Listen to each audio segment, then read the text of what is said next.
Bonjour, je suis un peu en retard, mais mais on est dimanche, hein, faut pas non plus déconner. Il y a des choses qu'il faut respecter. C'est pas parce que on est dans une espèce d'état d'urgence comme ça là qu'il faut pas respecter le principe même du dimanche, c'est d'être en retard et de faire une grasse matinée. Donc j'ai fait une grasse matinée d'un quart d'heure. Ça va, je pense qu'on va pas m'en tenir trop rigueur. Hier, je suis intervenu dans la vidéo de Marie parce que il fallait que je la booste un petit peu, parce que pas déconner non plus. Hein. Mais je tiens à dire que c'était à sa demande que je suis venu emmerder, et elle m'emmerde pas dans mes vidéos, donc je suis donc tout seul. Alexandre Bertrand te fait coucou. Encore, mais il dort jamais ce garçon. Donc je suis le roi de chez moi, le roi de cette pièce pour l'instant. On en est là, hein, on en est dans cet état mental à utiliser des filtres pour faire des vidéos, quoi. Donc hier j'avais commencé à balbutier 2-3 mots sur un manga que j'avais là à côté, que j'ai pris un peu par hasard. Et je vais vous en parler aujourd'hui. Ça s'appelle donc Ladyboy versus Yakuza. Alors vous allez dire, ce titre est complètement what the fuck. Et ben ça tombe bien, parce que ça fait partie de la collection What the fuck de chez Akata.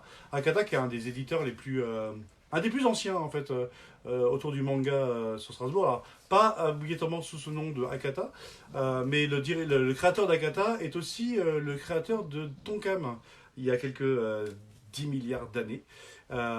Dominique Verret avait créé Tonkam et après s'était fait un peu lourder de Tonkam d'ailleurs, au bout de quelques temps. C'est ce qu'on appelle le syndrome Steve Jobs, se faire virer de sa propre boîte. Et après, il avait bossé, donc il avait créé Akata, qui était plutôt une boîte qui conseillait Delcourt et Soleil donc Del Sol, dans leurs choix éditoriaux japonais.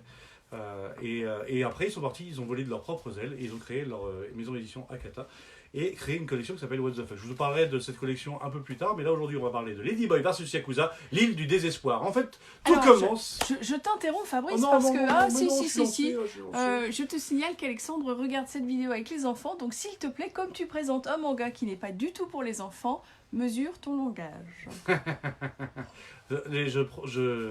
J'encourage les parents qui auraient des enfants de moins de 18 ans devant leur écran à ce moment-là, de faire tout pour les protéger de ce qui va être dit plus tard. Voilà. Je suis donc safe, je peux donc faire maintenant ce que je veux.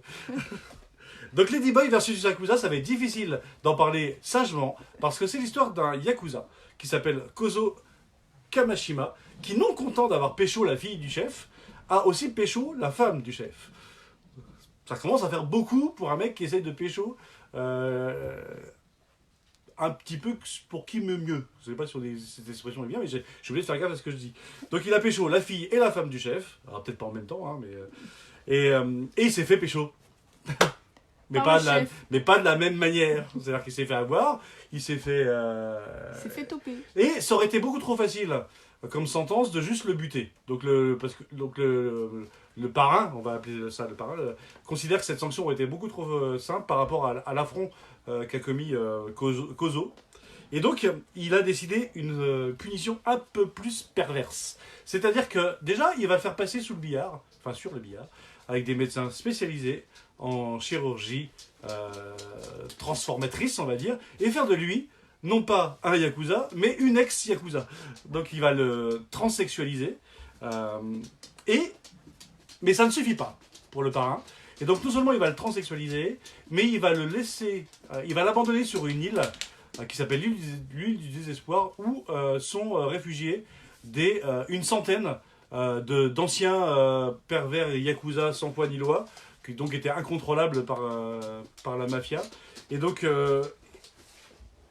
lui, Kozo, dans ce nouveau corps, il va apprendre à gérer et son corps, et surtout le regard libidineux, c'est des mots compliqués que les enfants ne comprennent pas, le regard libidineux d'une centaine de pervers en slip, prêts à tout pour se taper cette nouvelle petite jeune fille qui vient d'arriver sur leur île. Je vous conseille donc ce manga complètement barré, je pense qu'on peut pas difficilement dire plus qu'il est barré, aux éditions Akata, et je vous demande à vous, petit coquinou, donc non, pas toi, l'autre. Est-ce que vous avez aussi, et je vous demanderai donc en commentaire de cette vidéo d'en faire la promotion, est-ce que vous connaissez des mangas complètement barrés et un peu dans l'esprit de Ladyboy versus Yakuza, donc où tu te demandes comment le gars il a eu cette idée extraordinaire. Dans cette collection de What the Fuck, il y a aussi, par exemple, Tu seras un saumon, mon fils, et je vous conseille de googliser ce titre, Tu seras un saumon, mon fils, pour aller voir de quoi ça parle, et vous allez voir qu'il y a de quoi changer complètement de cette morosité ambiante.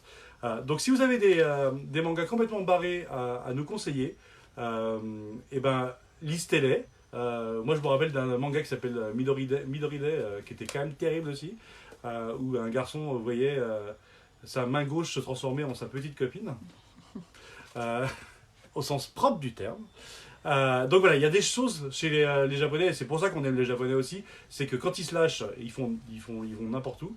Et donc, Ladyboy vs Yakuza, l'île du désespoir, je pense que c'est le premier d'une longue série de mangas dont on va vous parler, moi, peut-être pas Marie, parce que c'est pas obligatoirement son délire, encore que elle a lu Métamorphose, peut-être qu'un jour elle vous en parlera. Jamais de la vie. Et je sais que Xavier a lu pas mal de trucs barrés. Je sais que Marc, en ce moment, il est dans sa période Victor Hugo. Alors je vais le laisser lire les œuvres essentielles de la littérature française parce que je me doute que cet enfant découvre quelque chose d'extraordinaire. Donc ça m'a tellement ému hier de le voir lire Victor Hugo que je vais le laisser et je vais pas l'emmerder à faire des chroniques manga. Donc voilà. À très très bientôt en tout cas. Alors, je me permets encore une fois de interrompre. t'interrompre. Flash News. Les commentaires sont assez élogieux sur ta couronne. Demande si tu es le roi des confinés ou le roi des camphriers confinés. Qui c'est qui dit ça, le roi des cons? C'est qui, c'est le roi des confinés? Les confinis, c'est ça que tu veux dire? Non, je sais pas, j'avais envie de faire n'importe quoi. J'en ai marre de cette morosité. Là, on en est à une semaine. Je vous laisse même pas imaginer comment on sera dans 6 semaines.